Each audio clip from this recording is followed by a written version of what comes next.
early Steven Universe has the reputation of being the worst part of the show. And I kinda agree, actually. Fool this man! By episode 23, it picks up, but before that, there's a lot of Paraibo, there's a lot of cheeseburger backpack, there's a lot of together breakfast. And while I am nostalgic for these episodes, if I went into the show as a new viewer, I would probably drop it before I got to Giant Woman. With that being said, it doesn't mean they're all bad. There is actually quite a few of them that I greatly enjoy and even consider them amazing or some of the best of the series. So in this video, I will talk about those specific episodes. The best episodes of early Steven Universe. And before you ask, this is before the Lapis arc, so it will not include the one with Centipedal, An Indirect Kiss, or the 2 Lapis episodes. Everything before that.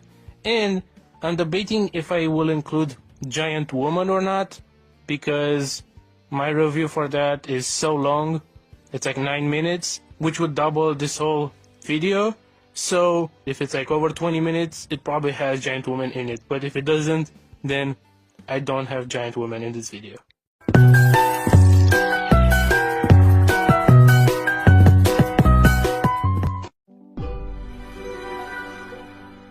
I love how the credits reflect the weather in this episode. For example, because it's raining, the credits, which technically show the washing machine area of the temple, also show it's raining, making it seem like the title card at the start of every episode is just a shot, which is part of the episode the card is from. That's very cool.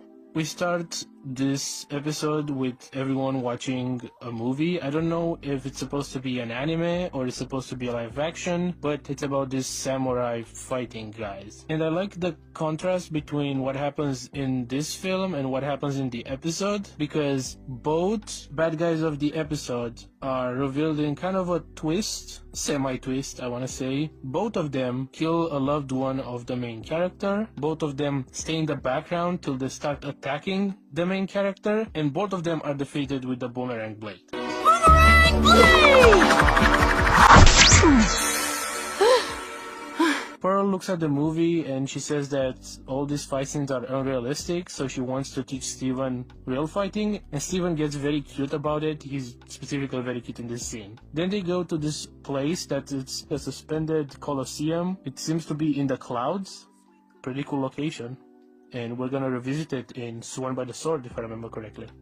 Then to show her ability, Pearl has this cool fight scene. Really shows how skillful she is. Again, they don't just tell you how good she is. They show it to you, so you can conclude that on your own. I also love how she blushed when Steven is excited and compliments her.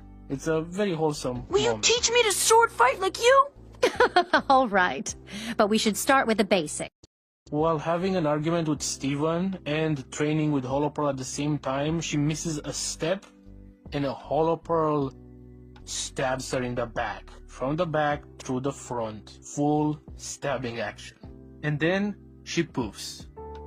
And this is where the concept of poofing is introduced actually. We see it in previous episodes, but it was never really explained. We just thought it was a thing that those monsters are doing. And the fact that Cartoon Network is okay with stabbings and basically dying, as long as there's no blood and you can call the characters aliens, is kinda insane to me. But anyway, Garnet explains that it might take her time to come back. Sometimes, if our bodies are badly damaged, we release our physical forms and retreat to our gems to regenerate. Without Pearl, it's very obvious that there's nobody to keep the house clean and keep the gems organized while she's gone. But Steven says he has the next best thing, which is Hollow Pearl. However, throughout the rest of the episode, all she does is ruin everything because she's programmed for training and combat and all that stuff. So Steven, finally, after she ruins a bunch of stuff, including Pearl's favorite tree, decides to fight her until he defeats her with the boomerang blade, actually. And at the end, Pearl comes back and you can see her cycling through all her previous forms, you know, with hindsight. At the time, obviously, you couldn't tell, but watching back, you can obviously tell. And then she takes the form that she would take until the finale when she gets a new fit.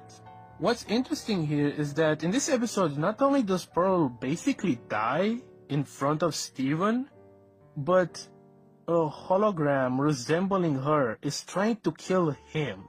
It has to be the most traumatic episode for Steven until like Rose's scabbard, and maybe even up until like Future or something. It was very traumatic for a child to see all those things. Steven Universe. Summon my weapon by eating ice cream! 3 magical super beings. Steven Universe. New episode tonight, 8/7 Central.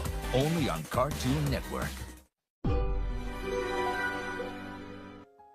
So Connie and Steven want to go see a movie, and from the start you can tell what is going on. Steven looks at regular stuff like movies or tennis, and he gets very excited while talking about the magical aspects of his life casually, or even downplaying them, while Connie looks at it completely in reverse. She finds the gems, amethyst, shape-shifting, lion, and all of that to be amazing, while the things in her life seem to be lame, at least, to her. Outside of that, another thing that the episode shows is that Lion has more powers, like walking on water for example, and creating portals, which he uses to take them to one of Rose's secret places. You can tell it's hers from the fact that her symbol is all over the place, and you can then piece together that her and Lion are somewhat connected. After fucking around and discovering some items, they discovered this one thing that I assume it was used for training, and the thing starts attacking them, so they try to get out of there as soon as possible. When they get to the theater,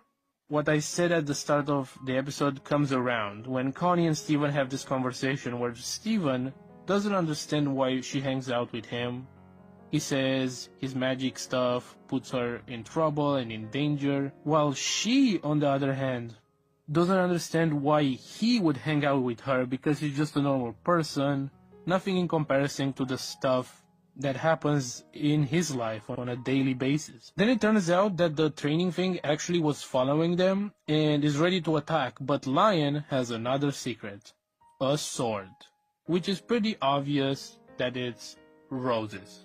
Like, come on, rose patterns on a sword carried by a pink lion, what else could this even be? So Steven takes the sword, and at the end I really love how the conflict is solved by taking something inherently magical tied to Steven's life with the gems and his mother, like the sword, and then something taken from Connie's life, something she considers lame and normal, which is the tennis practice, and both of these are combined together in an attack to defeat the drone. Then her, Lion, and Steven go and watch a movie.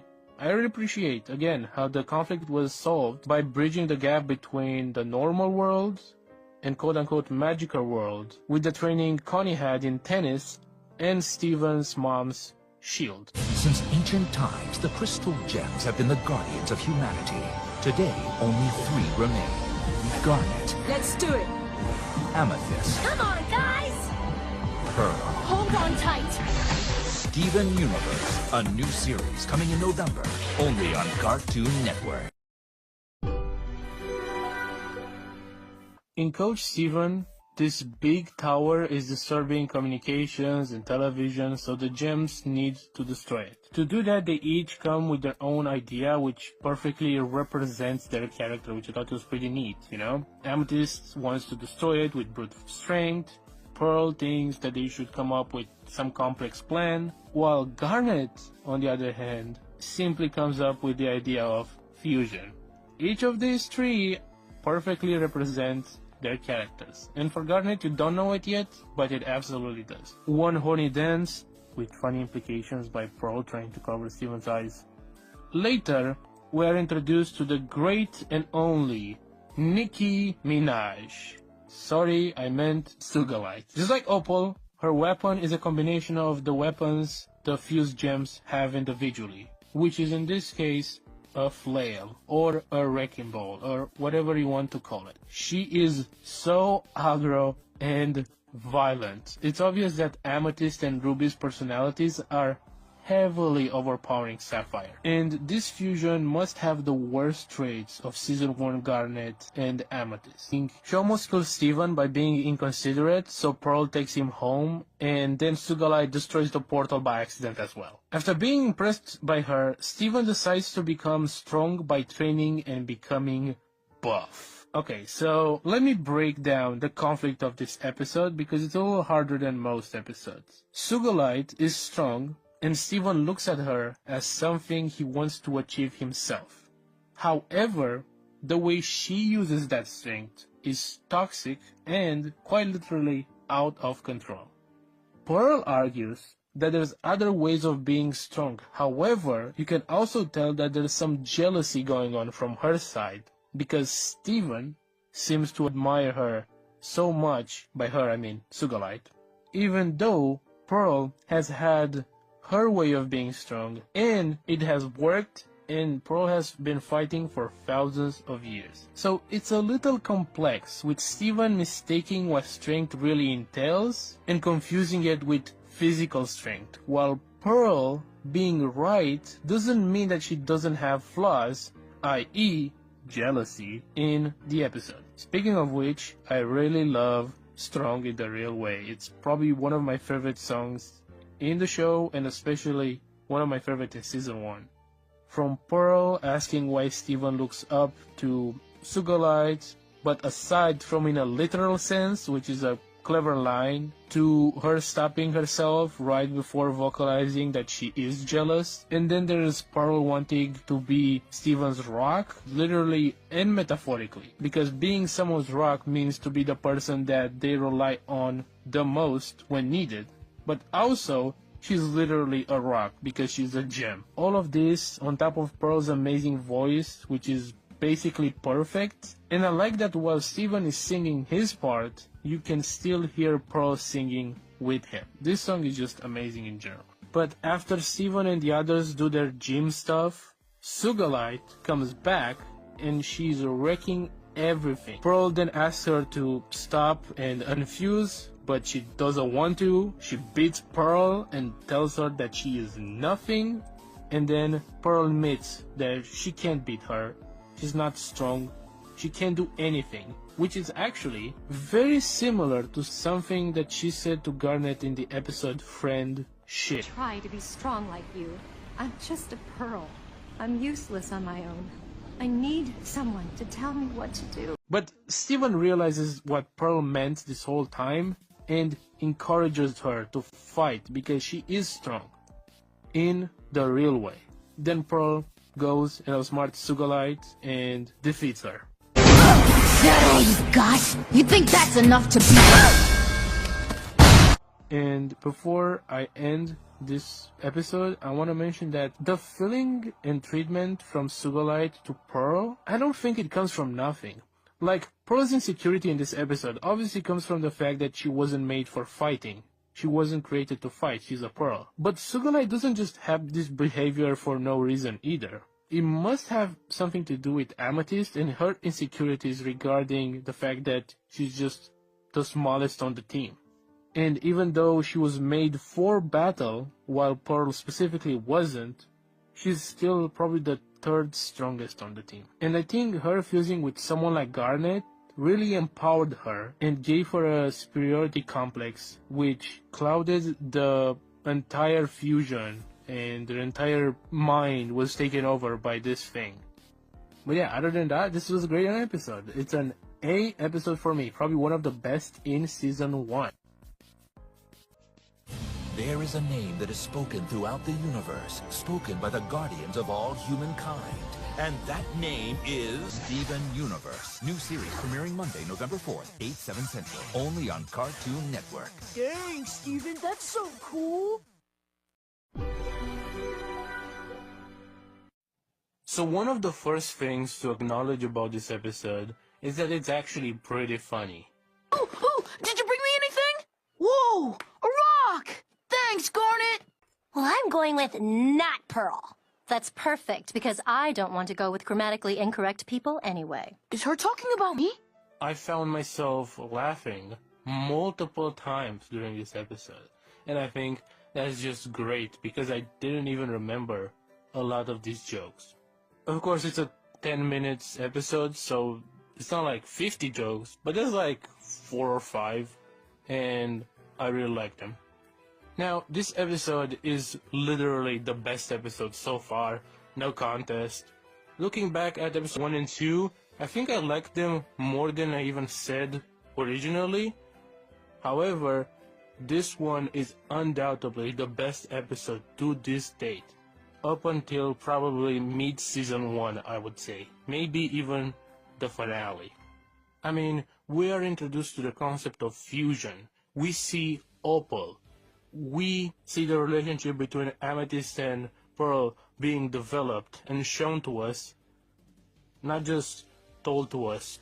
We don't see Garnet go to Steven and tell him, oh, here's why they hate each other and they don't like each other. They have a deep backstory. Let me explain it to you and tell you with exposition and flashbacks. No. We see through their interactions the reason why they clash. And it's mostly because of their personalities. But that's enough. And unlike other cartoons or just even non-cartoons, the show doesn't treat you like you are 5 IQ and just let you see their dynamic instead of expositioning dumping you with all the stuff. The backgrounds and locations in this episode, they look absolutely gorgeous. I'm like, this looks like it's not even meant for a show. It looks like it's meant for a comic book because it has so much detail, but it's also a little weird looking. It's not exactly a painting. It's like, I don't know how to describe the background in Steven Universe. Their own purpose of model, but it works well and it's to its advantage. We're also introduced to Goat Steven, and he's a top 3 character, and I just realized I didn't really talk about the plot. Essentially, the plot is Steven wants to see Pearl and Amethyst fuse because he just found out about fusion, which is essentially 2 gems combining together into a bigger, stronger gem. Even though we know that later on, it means way more than that. But for now, that's what it means in the context of this episode. And outside of that, we have the Heaven and Earth Beetle, and Garnet goes after one of them, and she sends the rest of the team after the others because she's the only one who can swim in lava. Amethyst, Pearl, and Steven go after the Heaven Beetle. Throughout the whole episode, Steven wants them to fuse. They don't want to, and they even try at some point, and this is very funny that before they try to fuse, actually Amethyst hits Pearl's head in the concrete, and I laughed at that because I didn't remember happening. It's actually hilarious. But outside of that, what I really like about the scene is that you see Pearl's team and we see Amethyst's team, but when they're getting almost together to fuse, their teams mash together.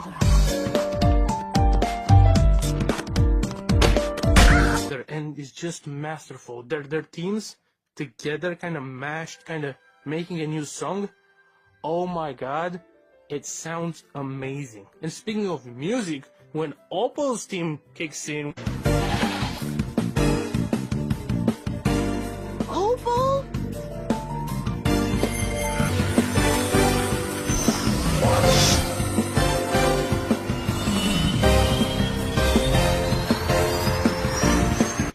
oh my god, that's, oh my, I'm about to coom in my pants. That song was mwah. And Opal herself is so freaking cool. Unfortunately, we don't get to see her a lot. We see her like a few times in the show, but god damn, is she not cool as fuck in this episode. She appears for like 2 minutes, not even 2 minutes, probably like a minute, and then pieces out. But damn, she's fucking cool. Also, this episode, because it's a great episode, it has everything. It has also a song. This is Giant Woman, the best song in Steven Universe history. Okay, not really, but it's a very good song. I really like Giant Woman. It's a very, very good song. It's simple, and it's not like a complicated song. You couldn't probably put it on radio because everyone would be like, what the hell is this about? However, I really, really love it. And it's the first proper song, because the last songs we kind of heard were like played on the radio or Steven trying to imitate a song from a commercial, but this is the first proper song where like Steven just starts singing in the show, not based on some other song, not on the radio or anything, just like he just starts singing. And especially I like at the end where Steven asks Opal if she knows who he is, and instead of doing something what the lesser show would do, like, oh, yes, Steven, I know who you are. I am basically the combination of Pearl and Amethyst. And she doesn't do that. She doesn't do the head shake, and to mean yes, to seem cool or anything. She does the perfect response, the perfect writing. This is why I love Steven Universe so much. The little things are important. All she do is she's like, all you wanna do is see me turn into a giant woman, which answers to the question. We get her singing, we get her voice, we get what kind of character she is, we get everything we need to know in that one sentence. I love this episode. This episode, it's an A tier. It's not quite an S tier. It is close to Peak Fiction, but not every part of the episode is Peak Fiction. There's the song, which is Peak Fiction. There's Opal just being cool and badass while fighting this gem, which is Peak Fiction. And there's the Steven and Opal interaction, which is Peak Fiction. But everything else is just very good. Not quite Peak Fiction. Nice work. You'll be great at fusing one day. Yeah! Wait, I can do that too?